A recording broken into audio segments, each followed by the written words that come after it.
Good evening. You're watching the news tonight, your daily roundup of all that has happened across India and the world. I'm Ishan Russell, and these are the headlines that we're tracking this evening. In a pre-Republic Day crackdown, the National Investigation Agency arrests 13 sympathizers of the IS in simultaneous raids in 4 states.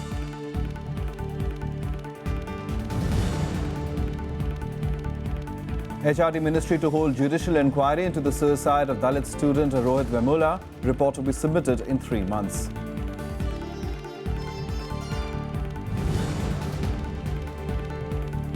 Prime Minister Narendra Modi breaks silence over the suicide, expresses grief, reaches out to Dalits, saying the government is committed to their welfare.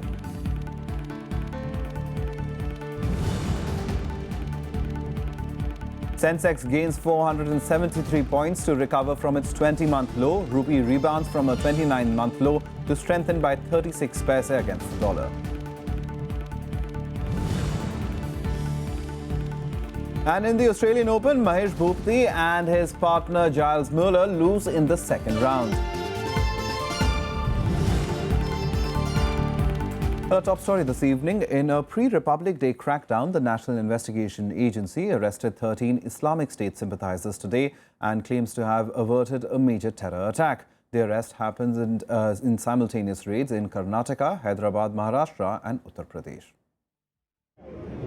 In a nationwide swoop, NIA along with state police forces and central security agencies arrested 13 sympathizers of the banned terror group Islamic State. Among those arrested is their self-styled chief, Amir. The raids were carried out simultaneously in Karnataka, Hyderabad, Maharashtra and Uttar Pradesh, where 13 people had formed the Janud-ul-Khalifa-e-Hind, a terror group having ideologies similar to that of the IS.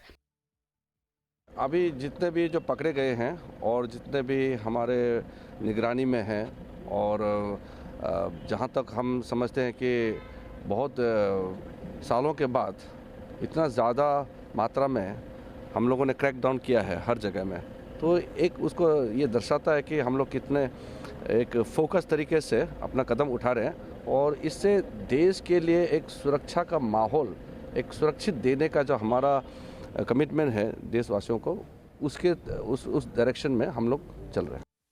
All the arrested accused are undergoing detailed interrogation as preliminary inquiry indicates that there was a proper structure to the terror outfit. The NIA and central agency sleuths have also recovered 42 mobile phones, explosive material, detonators, wires, batteries and hydrogen peroxide besides jihadi literature. Meanwhile, the national capital has also been put on high alert after the driver of a taxi hired by 3 unidentified persons from Pathankot was found dead in Kangra district in Himachal Pradesh. The taxi driver was found dead on Wednesday and his taxi was missing. I may not be having all the details because this incident has not occurred in Delhi, but suffice will be to say that public must be aware about this incident. They should be aware about this car and the persons who are seen in the footage. If anybody comes across any such person, immediately information should be provided to police. Security has also been tightened along the border, with BSF personnel stepping up the vigil, especially along the border in Punjab. Bureau Report, Rajya Sabha TV. And we're joined by Commodore Uday Bhaskar, Director, Society for Policy Studies, to help us understand. Commodore Bhaskar, as far as the IS's footprint in India goes, is this indicative of that? Clearly, the IS has been looking at South Asia in a very focused manner. And you will recall that over the last year plus, there have been reports of some Indian youth being attracted by the ideology of the Islamic State. And we had a very high visibility case where there was a software engineer from Bengaluru who was actually providing much of the content as far as the propaganda and the recruitment of the Islamic State was concerned. So my sense is that the current crackdown by the NIA is based clearly on credible intelligence and the fact that they have been able to recover the kind of explosives that have just been mentioned in your report is in itself, I think, cause for a certain degree of both concern and satisfaction. satisfaction that the agencies are ahead of whatever has been planned. And the concern is that it has such a wide footprint. I think the investigation, when taken to its logical conclusion, should help us to understand how deep these sympathizers have permeated Indian society as of now. Yes, absolutely. And that was also what was said, in fact, about the Pathankot attack, and also even before that about the Gurdaspur attack, that there could be a possibility of support over here in India. Do you see this as indicative of that?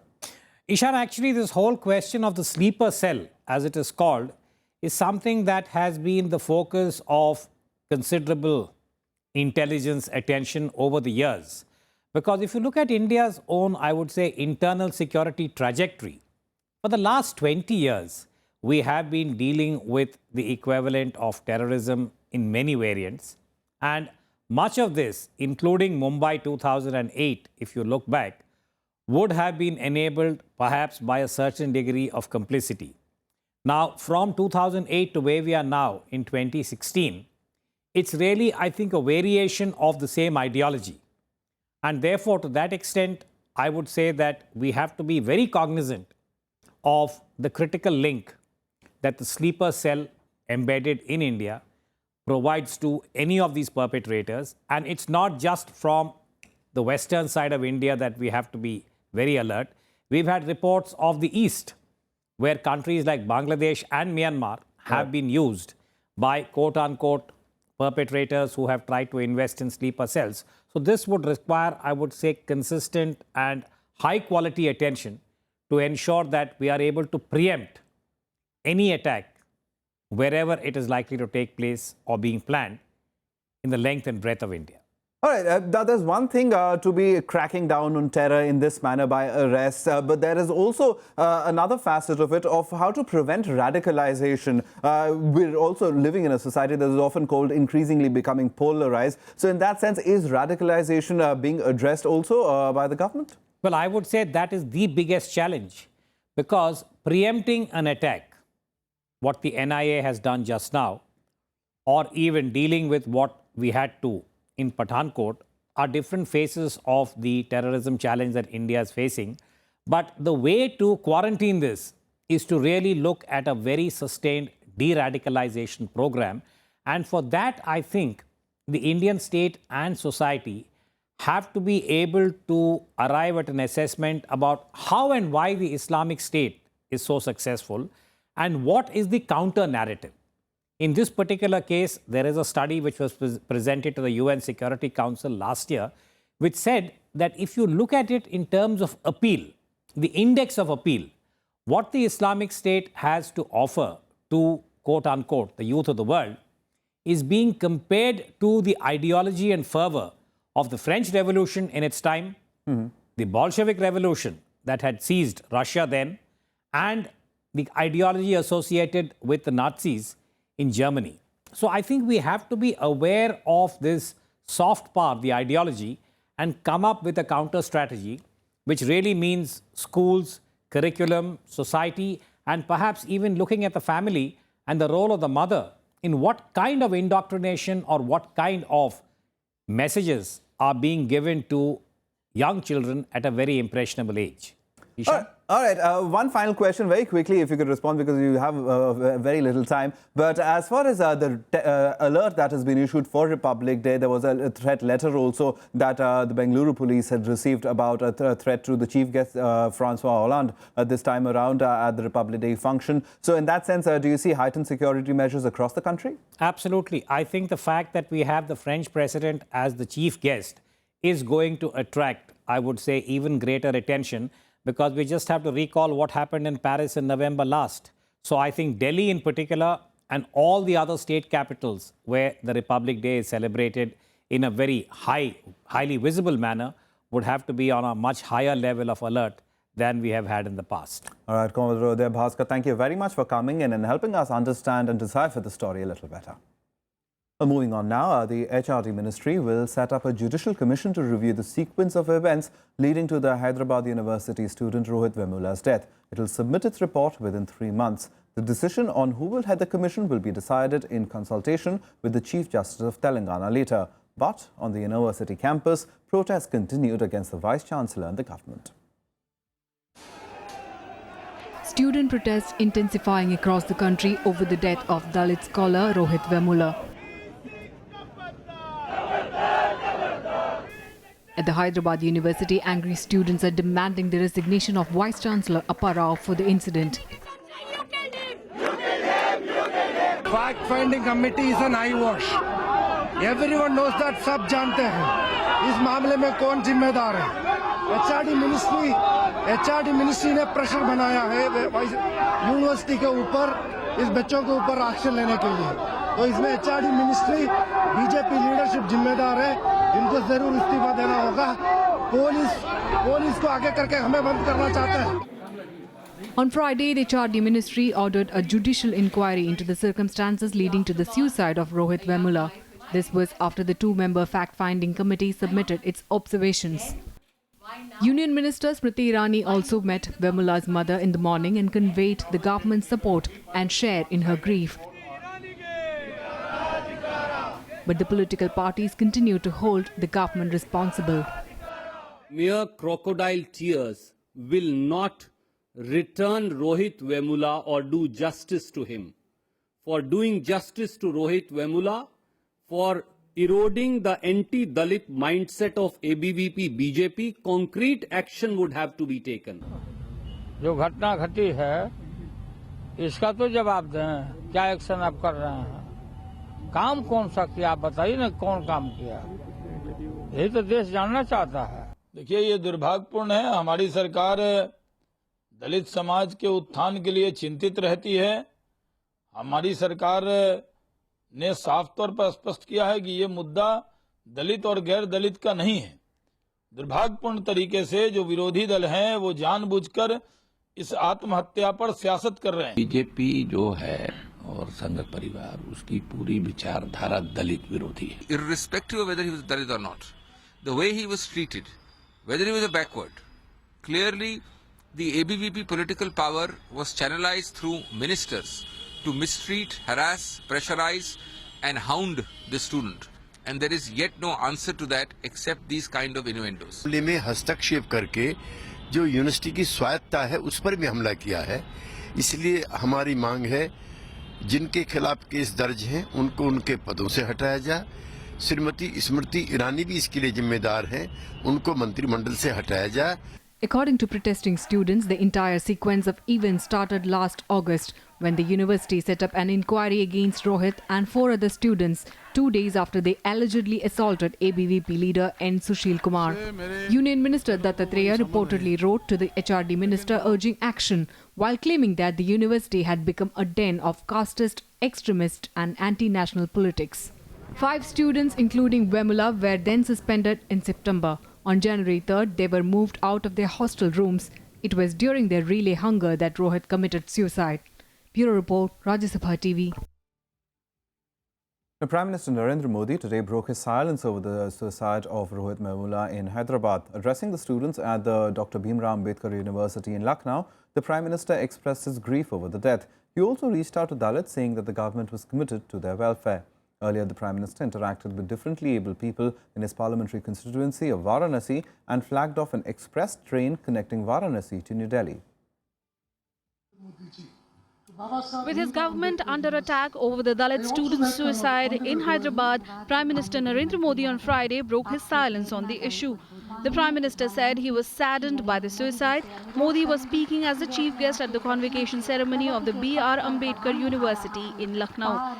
His speech saw protests by 2 students who were evicted by the police. मां भारती ने अपना एक लाल खोया.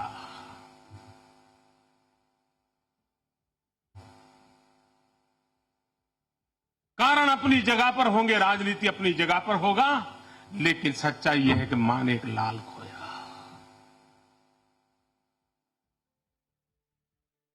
इसकी पीड़ा मैं भली भांति महसूस करता हूं. Earlier, the Prime Minister reached out to the Dalits in his constituency in Varanasi. Modi said his government was committed to the welfare of the Dalits, poor and the oppressed. Addressing a gathering, he said despite being under attack, he was committed to working for the poor. ये सरकार गरीबों को समर्पित है। दलित हो, पीड़ित हो, शोषित हो, वंचित हो। The Prime Minister also distributed electronic aid, including e-rickshaws, to differently abled people and called for a change in mindset towards them. He said that people should view special qualities in a person instead of their shortcomings. The Prime Minister also flagged off the Mahamana Express train connecting Varanasi to New Delhi. The train, which is named after Madan Mohan Malviya, will run thrice a week. Bureau Report, Rajya Sabha TV. On to news from the stock markets, the nation's stocks bounced at the end of a tumultuous week, recovering from four-year lows on Friday. Indian stocks also ended 2% higher, posting their biggest single-day percentage gain since October. The benchmark BNC Sensex surged over 473 points to close above 24,000. Markets in Asia rallied on Friday, picking up on a rebound in oil prices and a strong lead from the US and Europe. Japan's Nikkei stock average soared amid a broad Asia market rally that capped off a volatile week as investors put their hopes in more stimulus from major central banks. Well, I think the worst is over. I think the crash in Asian stocks really started with last December when the Federal Reserve raised interest rate. Because when you raise interest rate and the rest of the world did not follow, then you get outflow of funds from Asia into US dollars. That's why you see the depreciation of the yuan, a sharp depreciation of the yuan last week, and which started the market panic. The Shanghai Composite Index closed nearly 1.3% after a choppy morning of trading as investors assessed comments by officials on the domestic market at the World Economic Forum in Davos. The Chinese yuan also remained relatively steady against the dollar as efforts by local authorities to quell speculation of a sharp depreciation appeared to work for now. Now we see the market stabilizing. I think once the panic is over, I think investors will come back and buy back shares again. Speaking on the sidelines at Davos, European Central Bank President Mario Draghi said the bank may need to review its policy stance at its next meeting, indicating the bank could be open to more stimulus measures. As far as we are concerned, we basically see a recovery that is continuing at a modest pace, but regular one. It's a recovery that's driven by consumption. Indian stock markets also ended 2% higher on Friday, posting their biggest single-day percentage gain since October. Benchmark BSE Sensex surged over 473 points to close at 24,435.66, while the 50-issue Nifty finally settled at 7,422.45. Sentiment also got a boost from the rupee, which rebounded from 29th-month lows. It strengthened by 36 paise to 67.66 against the US dollar. Bureau Report, Rajya Sabha TV. Well, time for us to take a short break. Lots more on the other side. Do stay tuned.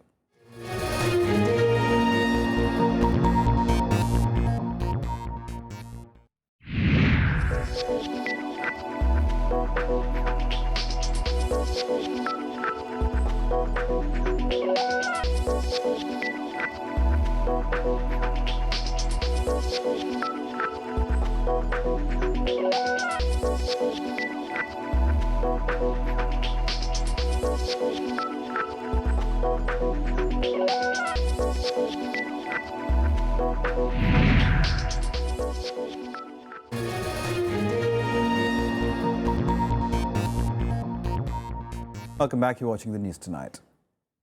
Now, the cold wave continues unabated in North India, with northwesterly winds likely to bring down temperatures even further over the next few days. A surprising chill also hit Maharashtra's Vidarbha region, with several cities recording minimum temperatures in single digits.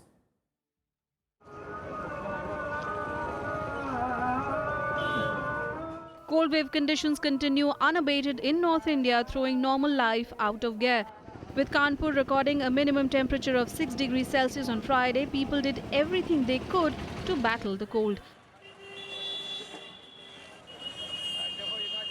सर्दी बहुत ज़्यादा है, अलाव की व्यवस्था उसे है नहीं, ना कोई जल रहा है ना कुछ, ठंड का बहुत ज़्यादा ठंड है. Meanwhile, in the national capital, air and rail traffic has been disrupted due to the dense fog. Passengers were stranded at the airport as flights were delayed, with visibility dropping below 50 meters. Well, my flight's been delayed because of the fog, and it's not looking too good. I'm not really happy with everything. We're out here. The airport hasn't provided us with any accommodation. They're saying we can't go into the main bit. I'm hungry. I'm tired, and I'm very disappointed with how the airport is. A surprising chill has also enveloped the Vidarbha region. Nagpur recorded a minimum temperature of 7.1 degrees Celsius, while Akola recorded 7.9 degrees Celsius. Several other cities of the region also witnessed minimum temperatures in single digits. Bureau Report, Rajya Sabha TV. Time now to take a look at what else is making news around the country and nationwide. The RBI has simplified the gold monetization scheme, allowing depositors to withdraw medium-term and long-term government deposits prematurely after the minimum lock-in period. However, there will be penalty in the form of lower rate of interest for premature withdrawals. It will also depend on the actual period for which the deposit has run. The rate of interest on the deposits will be decided by the government and notified by the RBI from time to time. The Centre for Science and Environment has said that Delhi has lost the air quality gains made during the odd-even scheme. It said that the delayed winter will make pollution worse if steps are not taken quickly to sustain the gains. The CSE has urged the Delhi government to immediately roll out its plan for the remaining part of the winter session and reduce traffic volume on a more sustained basis.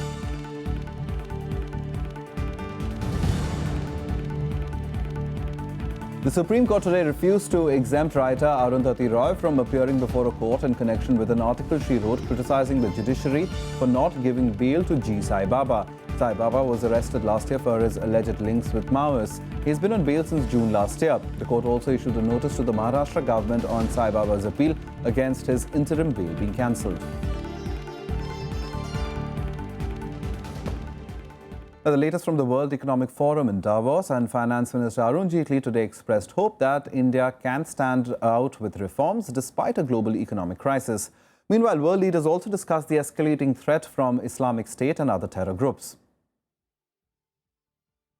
Finance Minister Arun Jaitley optimistic about India's economic future despite a global economic slowdown at the World Economic Forum in Davos. He said India can stand out with reforms and responsible economic planning. Jaitley reiterated India must carry on the structural reforms to once again defy the global slowdown. This even as there is a mood of concern among the global leaders and other participants at the World Economic Forum in Davos. On the sidelines, leaders also discussed the escalating threat from the Islamic State.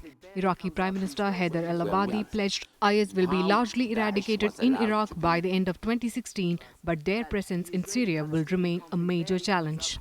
We are winning this war. We have kicked Daesh out of Ramadi. It's not only Ramadi, the city proper, is complete area outside Ramadi, which, to be honest with you, some areas were never under the control of Iraqi security forces for a very long time. European migrant crisis and climate change also became a topic of discussion at the World Economic Forum in Davos.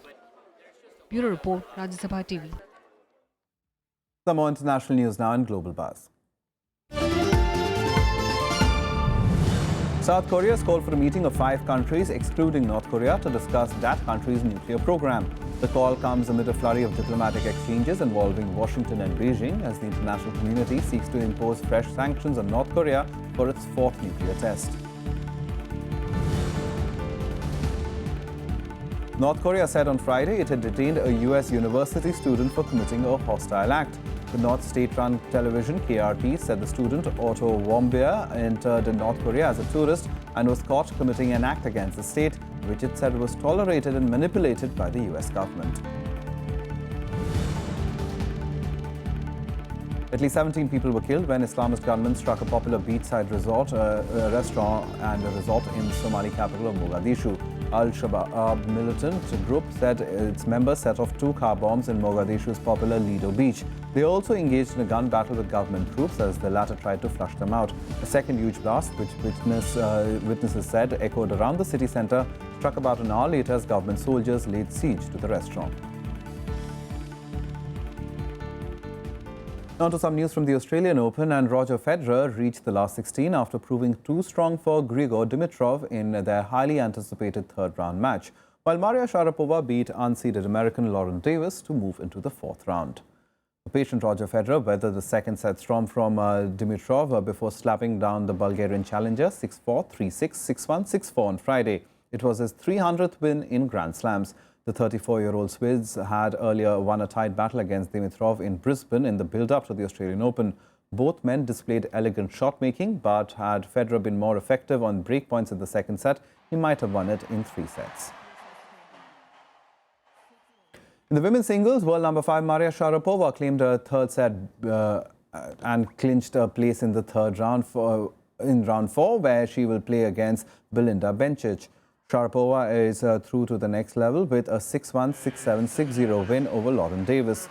Davis produced superb tennis to take the second set from Sharapova, but they were sandwiched between periods of complete dominance from her Russian opponent.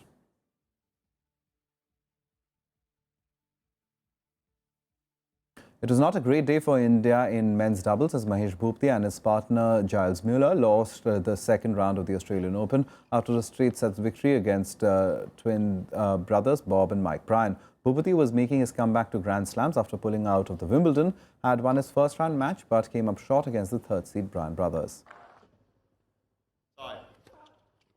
All the other sporting action now in Sportsbeat. Indian shuttlers PV Sindhu and Kidambi Srikanth stamped their authority in the Malaysia Masters, sailing into the semi-finals. Third seed Sindhu brushed aside Indonesia's Fanteri 21-10 in the women's singles, while in the men's singles, second seed Srikanth saw off China's Huang 21-15, 21-14.